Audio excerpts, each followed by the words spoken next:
Hello, everyone. Welcome to our session on surveying the landscape of FAC work in Colorado. My name is Emily Troisi, and I work for the National Fire Adapted Communities Learning Network, or FACNet for short, and I have the lucky job of kicking off our session today.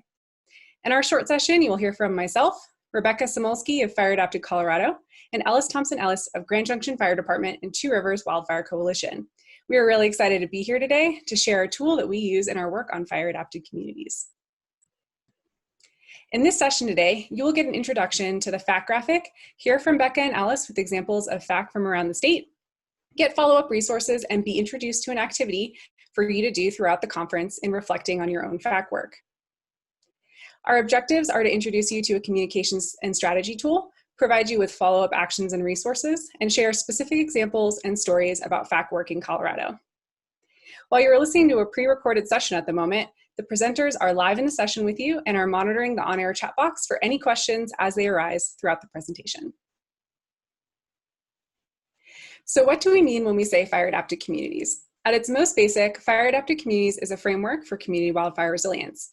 A fire adapted community is a community that understands its risk and takes action before, during, and after the fire, and all seasons in between. FAC is not a one-size-fits-all approach, a checklist, or a specific set of actions a community must take. Why? Because local context matters and is critical in fire adaptation. You know your community best, and so FAC is not about somebody from the outside coming in to tell you what to do, but it is about helping you think about who and how to engage in your community, the part of the table, and thinking about the suite of potential actions and programs that you could tackle. We don't have time to go into all of the ins and outs of fire adapted communities from around the United States today, but we will share some resources at the end that dive into FAC a little bit more. It is important to note that in fire adapted communities, there is a role for everyone in the community. As we talk through examples from Colorado today, we want you to think about where your work fits in your own community. Remember, anyone can be working on fire adaptation. You don't have to be an agency representative, a FireWise community leader, or even a member of the Fire Adapted Communities Learning Network, or FACO. It is imperative that the whole community is considered when moving fire adaptation work forward. It's important to ask who's at the table and who you could be working with on your FAC efforts. Practitioners working on smoke outreach, for example, might want to partner with public health officials, a local tourism group or chamber of commerce, and local politicians. It is helpful to have the support and input from partners who may also be able to share the load. Similarly, they have expertise in other areas, may know critical cultural brokers, and may bring up important considerations different from your own or things that hadn't occurred to you yet. Please note that this graphic doesn't say what each group should take on because we don't want to limit or silo people or organizations, and the context in each place might be different. Also note that some people or organizations may fit into more than one group. Some people may work outside of their traditional roles or silos, and this graphic is not supposed to be comprehensive, but rather just an idea of the types of organizations and people engaged in FAC work. So during our presentation today, if you're new to the concept of FAC or unsure of how you fit in, be assured that there's a role for you. Lastly, I'd like to introduce you to this tool, which may be familiar to some of you. This graphic describes a set of components included in FAC work and gives examples of specific programs and activities that communities can undertake to reduce their wildfire risk and adapt to living better with fire. Remember that FAC is not a one-size-fits-all or prescriptive approach. Every community's journey to living better with fire is unique. It's important to note that this is not a checklist or to be done in any particular order. It is also not completely comprehensive. It is meant to give examples of some of the programs and actions that a community could take. This graphic was informed and shaped by members of the FAC Learning Network, who are community wildfire practitioners just like yourselves. It's informed by their work and their vision about what fire adapted communities is. As for how to understand and interpret this graphic, the inner circle shows you the various components of work that any community might work on in their fire adaptation journey. These are broad categories or topical areas that make up the fire adapted communities framework. Some of these topical areas will be more important in your community than in others. What is important to work on will change over time as your community evolves. And in conversation with local partners, this inner circle could be used as a prompter for folks to consider aspects of their relationship with fire that they may not have been focused on before. The green outer circle shows examples of programs or specific actions a community could take. Some of these programs or activities might be more applicable to you and your work, while others may not be based on your community context. This is not a comprehensive list, but provides a few examples to illustrate the programs and actions that communities pursue related to that general topic. The graphic, since its launch, has been used by community coordinating groups to help discuss potential actions or priorities related to their FAC work, and used as a thinking and coordinating tool to discuss who is doing what. It's been included in CWPPs, used in coordinating group strategy meetings, and simply as a communications tool to help explain FAC to partners. Lastly, I want to thank Becca for inviting me to be part of this presentation to help frame the conversation around FAC and the FAC graphic. And now I'd like to turn it over to her to dive into some specific examples of FAC work in Colorado. Thank you, Emily. I'm Becca Samolsky, and I'm the Director for Fire Adapted Colorado. And in my work for Fire Adapted Colorado, this gives me the privilege of working with professionals all around the state on wildfire preparedness. There's a lot of fire adapted communities work that's taking place throughout Colorado. And so I'm going to share with you a little bit about what some of this work looks like in Colorado, and then going to let Ellis chime in and talk about what it looks like for the Two Rivers Wildfire Coalition in the Mesa County area. Most places that are working on fire adaptation place an emphasis on resident and community mitigation when they're getting going. But how that work is done varies in each place based on the local conditions, the culture, and the partners that are involved. And as Emily suggested, that is really important to our fire adapted communities work. It's really important to recognize many of these programs cross over into multiple buckets. So there isn't any need to silo these, but it just draws attention to the potential programs, actions, and resources that you might use in each of these fire adapted communities concepts. So resident and community mitigation. Here's a few examples of work happening around Colorado. There are at least 178 FireWise USA recognized sites in the state of Colorado. And these are all neighborhood and community groups primarily that are working together on their wildfire resilience. There are half a dozen counties and another half dozen fire departments and several organizations like Coalition for the Upper South Platte and Wildfire Adapted Partnership that run curbside chipping programs or other chipping programs for slash reduction. Because let's face it, we all know when you're doing mitigation work, you have to have something to do with all that slash. So chipping programs and other counties and community organizations have slash disposal sites. So what to do with all that slash is an important part of resident and community mitigation. Defensible space cost share programs are another really strong suit of Colorado's fire adapted communities leaders. There's several counties and nonprofit wildfire councils that have developed defensible space cost share programs. In addition to helping residents with the expense of the vegetation removal, these programs tie in home hardening requirements, maintenance clauses, preparedness and evacuation education, and sometimes community fuel breaks. Defensible space projects by Boulder Wildfire Partners, Wildfire Adapted Partnership, and the West Region Wildfire Council have all been tested in these last 2 years. There's an example of one of those tested sites from Boulder Wildfire Partners projects. So how do we get these defensible space projects in such perfect locations? Plans. Plans and regulations are another part of the fire adapted communities framework. Plans for wildfire preparedness span many different scales, from the National Fire Plan to individual homeowner mitigation plans. Critical aspects of planning and developing codes at any scale is community support and having implementation or enforcement. So what are the most common kinds of plans that come to mind for wildfire? CWPPs, right? Community Wildfire Protection Plans. There's over 200 of them in Colorado. I'd be really surprised if that's not the first thing that came to mind. In fact, I hope you'll stick around this afternoon because we're going to have a whole strategy session around why some plans are more functional than others and ways to make them generally more impactful. A CWPP may be developed at the county, fire district, or even the neighborhood scale. Plans at a county or fire department scale may strengthen professional partnerships and professional capacity for preparedness, response, and recovery, such as the recently updated plans in Chaffee County and by the Eagle River Fire Protection District. In a minute, I'll share an example of how neighborhood level plans can lead to more specific landscape treatments. Similarly effective implementation has come out of neighborhood level community assessments and short-term action plans that can be less time intensive to develop. CWPPs are just one planning tool to assist with community fire adaptation. Every one of the 178 FireWise USA sites I've mentioned has either a CWPP or a community wildfire risk assessment and an action plan. But the listing of planning opportunities can go on and on. Forest health regarding fire protection is now integrated into the Colorado Water Plan. FEMA has guidance for integrating CWPPs into natural hazard mitigation plans. Watershed wildfire protection groups have developed some incredibly detailed landscape scale prioritization and treatment plans throughout Colorado.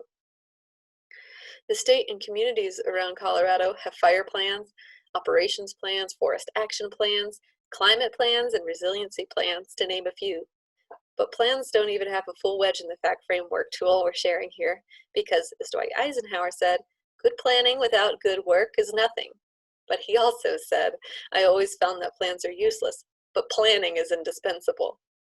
You can have plans that address every facet of community fire adaptation. The Community Planning Assistance for Wildfire program has assisted many communities, including many in Colorado, with aligning their local codes and regulations with their wildfire plans. Regulations are particularly effective when there's community buy-in and effective enforcement. In Colorado Springs, the fire department had proposed a WUI fire code and zoning and vegetation ordinances, but they'd fallen flat with decision makers until the Waldo Canyon fire in 2012, when 347 homes were destroyed. And then the time was right to develop specific codes for the community. The timing was part of their success, but at least as important was the time that they spent to develop these codes with other city departments and with professional builders, and to streamline their implementation and enforcement, including for the homes being rebuilt in the fire footprint. So if your county doesn't have building codes or design standards, perhaps county-wide regulatory approach isn't the place to start. However, many communities without structural building codes include subdivision review for egress, water supply, and sometimes CC&R minimum development standards or defensible space language built into the subdivision process. And homeowner association CC&Rs can be very effective regulatory tools for defensible space and fire-resistant construction and landscaping standards. So there's a lot of different ways to approach planning and regulations that may be effective in your community. So let's talk about landscape treatments. Landscape treatments are another important aspect of community wildfire resilience. Here's an example from East Canyon in Colorado, where landscape treatments occurred after partners got together to work on a neighborhood-level community wildfire protection plan. They developed incentives using state grants and combining that with homeowners association dollars to leverage with homeowner work and encourage defensible space projects, as you see in the upper right picture here, where this home survived, and the landscape around it, as far out as this homeowner could treat all the way to the BLM land boundary, was able to survive a fast-moving wildfire in 2012 because of this landscape treatment. And so this is just one example from Southwest Colorado of successful landscape treatment. And there's successful treatments like this all around the state. Here's another example from how the landscape treatment took place on the right side. That comes from the same community, but this was what was prompted on the BLM land. Out of that community wildfire protection plan, we got action on the adjacent BLM lands, and that was not tested by the fire in 2012. It was tested by a fire in 2020. So I haven't gotten the aftershock of how this one worked out, so I'm not sure how much oak had grown back in the 15 years in between. In 2018, there was a couple of examples of landscape fuel treatments. One near Granby, Colorado, where the golf course fire was stopped and the progression of that fire was slowed by landscape fuel treatments in their community. And that same year near Silverthorne, Colorado, where the Buffalo Mountain fire ran into these fuel breaks outside of Silverthorne. And I just want to point out that these kinds of fuel breaks and landscape treatment activity are really happening successfully around the state, regardless of whether thousands of acres are getting treated on the landscape, or 10 or 15 or 20 acres in really strategic locations. Here's a map that's giving an overview of some of the local partnerships that exist to create fuel breaks and landscape scale treatments around the state. There are a lot of partner organizations and fuel and fire programs in the state of Colorado. But what about when these large fires get going and we have the impacts to our public health? The Wildfire Adapted Partnership reached out to the Forest Stewards Guild in New Mexico that had recently launched a HEPA filter loan program. They were able to transport several of those high efficiency filters to Southwest Colorado and get them into the shelters to support that program. That HEPA filter program was brand new at the time, and now 2 years later, there are people working on these loan filter programs all across the country. And if you have any that are happening in Colorado, please put it in the chat, because I haven't heard of anybody doing a HEPA loan or HEPA purchase assistance programs in Colorado yet, but that is definitely a wonderful direction around public health. A larger example around public health that I think is just an incredible overlap, both with public health and with in being inclusive with the communities that we work with in fire adaptation, comes from the Eagle Valley. Eagle Valley has been instrumental in creating equality around their disaster education and readiness and public health access. Part of this came from the Lake Christine fire and their response to that fire, which also happened in 2018. They recognized a real need to do a better job of reaching their Latinx community, and that community, both in a lot of disaster response and public health situations, made up of at-risk populations.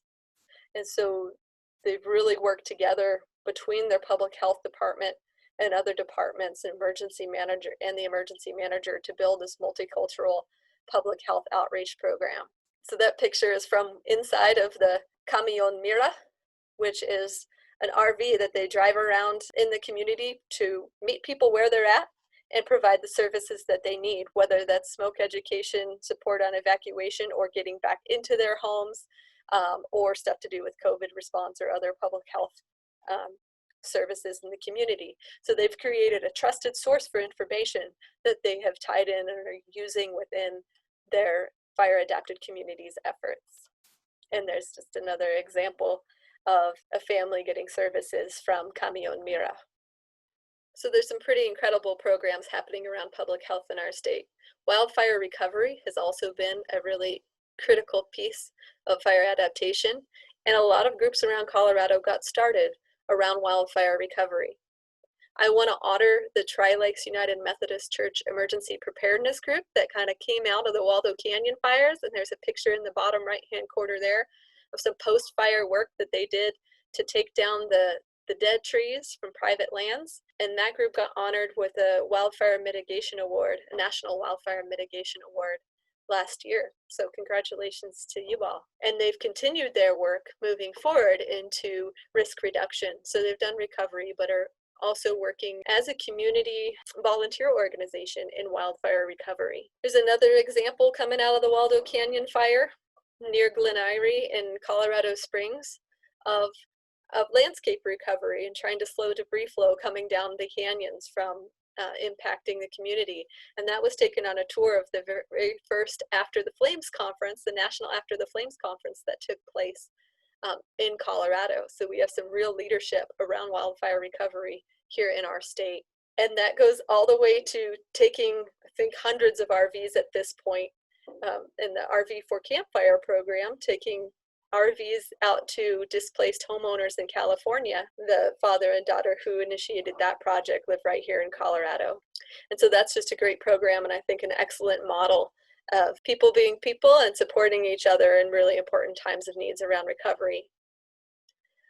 I also want to point out this resource that isn't housed in Colorado, but United Policyholders is a voice for anybody with insurance. And they do really excellent education and support for people who lose their homes or even have other losses around, like business losses from COVID. And so I highly recommend that that's a tool, a resource that you add to your toolkit to reach out and find what United Policyholders has to offer around post-fire recovery. It can come in and even help, and did help after some of the largest fires that we've had in Colorado history. And then a couple of examples of things that Fire Adapted Colorado has done to support recovery. The Lake Christine fire near El Jebel in the Eagle Valley area. They hosted a learning exchange for their local community last year to come together around what needed to happen on the landscape and for the homes that were potentially threatened by post-fire debris flow from that fire. And so those conversations are a really good example of people coming together to solve their wildfire, post-fire needs.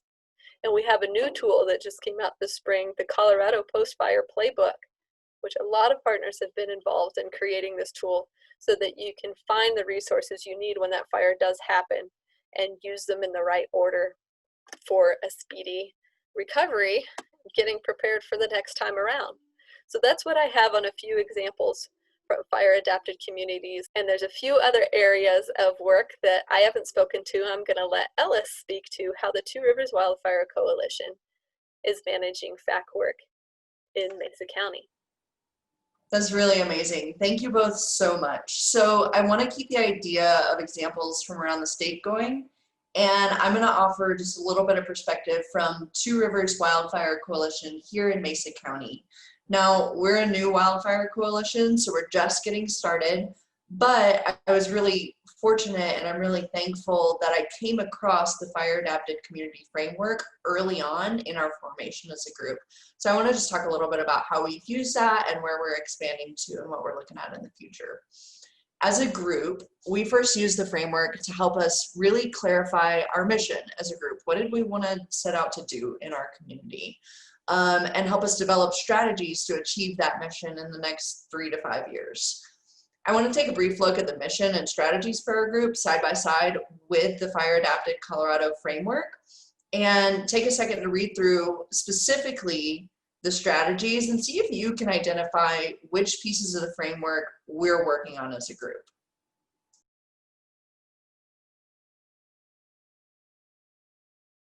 So you can see that our major areas, to me, are community engagement, safety and evacuation, wildfire response, and mitigation. Though we haven't quite gotten to the mitigation piece just yet.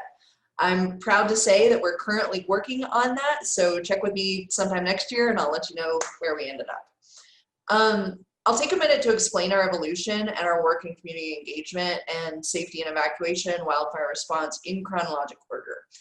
Like most coalitions, we started with community engagement because that was kind of our low-hanging fruit. And in my work as a community outreach specialist for the Grand Junction Fire Department, I felt more comfortable leading in that arena. Some of our first community engagement had to do with simply establishing the group. Like many places in Western Colorado, we live in a pretty isolated community in terms of emergencies. And that really means that we need to be self-sufficient for a while. It's going to be a while before any other communities are going to come and help us with our major emergencies. In our community, I've seen a 10-acre wildfire almost completely drain all of the fire emergency response resources, with our next units over an hour away. And so that preparedness piece was a big component. With the exception of our Pine Gulch fire this year, biggest in state history, it's not unusual for small acreage wildfires to shut down our interstate, threaten homes, or even get into our state parks here locally and our natural resources. It's because of this that in our genesis as a coalition, we wanted to make sure that we had diverse voices at the table and diverse perspectives to lead us through before the fire, during the fire, and after the fire as a community. So myself and my founding colleague, Doug Paul, with the Bureau of Land Management, started with this vision of having a wildfire coalition that's capable of supporting the self-sufficiency that we need as a community. We were looking for a group where we have unified mitigation, education, supporting our community wildfire protection plan, and coordinating our wildland and wildland urban interface response as emergency services. So when we started sharing this vision with our colleagues and kind of in our network of the emergency services realm, this word got around really quick in our community, and we were really fortunate for that. Today, I'm proud to say that we now have realtors, environmental restoration, our land trust, federal, local, and state fire and land management agencies. We've got citizens involved, ecologists, public health. It's a really exciting group, and that was what we set out to do in the first place, is get people excited about wildfire prevention, preparedness, mitigation, response, and recovery. So now we've got this group because we've gotten community engagement in the group, and we got together and we said, okay, here's the framework. What do we want to do? And they said, more community engagement. We said, okay, not a problem. At that point, we convinced our local library as well as Colorado Mesa University to purchase a copy of Paul Hesburgh's Era of Megafires. If you've never seen it, great movie. But we used that as a tool to kind of start the conversation in our community and get a baseline of where our community was at in terms of wildfire education and engagement. We hosted 2 screenings, one at our local library and one at CMU for our students. We had a wide range of participants. And as a group, we were able to host a panel of kind of Q&A afterwards. Like, we know this is Oregon, but what does this mean for Colorado? And I'm a firm believer that there's no such thing as bad questions, but this was a real eye-opener about how much community engagement we still have to do as a group, and where our community is in terms of their awareness and understanding and readiness for wildfire. We've got a lot of work to do, and so we're on the right track. We know that now, and we're going to keep digging into that community engagement piece. Last year, we were able to host an event that combined a little bit of that community engagement, but it also paired in evacuations and emergency response. And I think this really grew out of that awareness from our first community engagement group, where it's like, oh wow, we've still got a lot of work to do. So we really started to multitask and bundle things together. We were able to find an active and engaged subdivision in the wildland urban interface with one single ingress and egress, so one road in and one road out. And it was on a boundary of 3 different fire agencies. So this is like, if a wildfire happens here, it's one of the most complex kind of incidents that we're going to see. And so around that small area and with that neighborhood, we were able to plan an evacuation exercise as well as an emergency response exercise. This was valuable for those 3 sections of the framework, and I'll tell you a little bit about how that worked. In this neighborhood, we worked with the HOA board to simulate an emergency evacuation and conduct a multi-agency response exercise. We pre-canvassed the neighborhood to let people know that we were going to be doing this first, but we also encouraged them to register for their emergency alerts. This is how anybody in our community is going to receive an emergency notification. We then started the fire exercise, and fire units started coming into their community. They were working together to size up the situation and report back to incident command, scale up, scale up. Eventually, we issued evacuation notices, and those residents got that on their phone, and we evacuated them to an educational event where they learned about preparedness and emergency kits, how to evacuate, how to get a plan together with your family, and how to evaluate your home for defensible space. While those residents were learning, fire crews were debriefing their exercise about how they can better communicate with each other when responding to these kind of dynamic, especially mutual aid areas. And then they went around the neighborhood and provided curbside assessments of the defensible space of those homes. And that not only helps them work together better as crews, but it helps them familiarize themselves with that neighborhood. So that if we do get a call, they know where those high hazard residents are, and they know where the high risk residents are, because we've actually met those people and we know what their needs are. We've met them where they're at. And that's really exciting on a lot of different levels. So in the coming year, using this framework, we're looking to expand into mitigation. Like I mentioned, we just got our first donation specifically targeted for local mitigation project. We're really excited about that. I don't know where it's going yet as of this conference, but like I said, check with me in a year and I'll tell you how it went.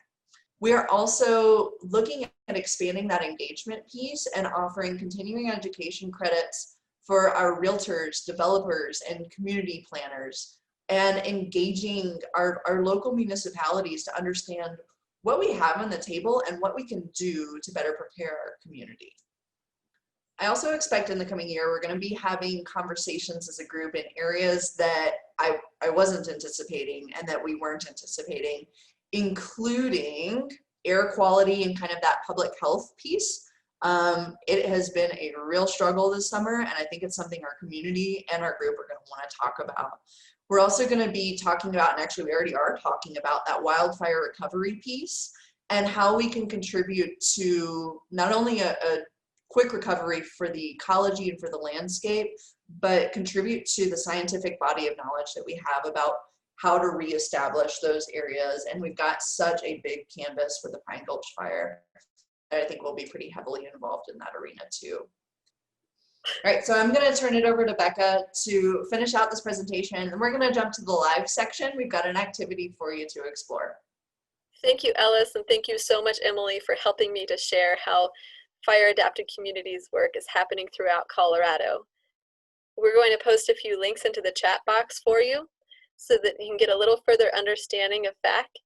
And you'll find a session handout with a modified version of the FAC graphic that has resources that we've identified especially for you on each of these FAC areas that are specific to Colorado, or some ones that we just think are really good ones. And this handout doesn't exist anywhere else online, so please find that in the chat box or come over to the Fire Adapted Colorado Exhibitor Hall and find that there after this session throughout the conference.